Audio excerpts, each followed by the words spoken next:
Welcome to Coffee Grounds with Jeff Wallitsch. Today we're going to do a little game of fact or fiction. All right, let's go ahead and get started, Claudia. Okay. See how many you can get right, okay? All right. All right, so the first one is drought-tolerant plants like these succulents here. Do you think they need to be watered? I'm going to say fiction.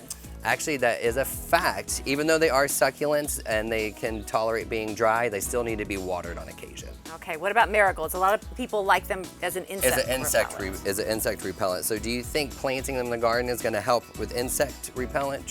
Fact or fiction? I'm going to say fact. That is a fact, but it's also fiction. Okay. So the reason why it's fiction is because the newer varieties now, the scent has been bred out of the plant, so it doesn't work as well. Okay, what about pruning? A lot of people think that this is going to help with their pruning. Right, it's kind of like putting a Band-Aid on, Yeah. a wound. So do you think using this pruning paint here, do you think that that's going to help with disease and insect? Fact or fiction? I'm going to say fact.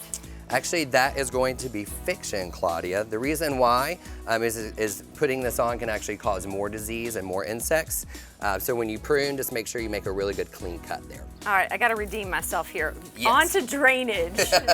Soil is such a problem here in Kentuckiana. Exactly. So Claudia, do you think that adding sand to clay soil is going to help with drainage?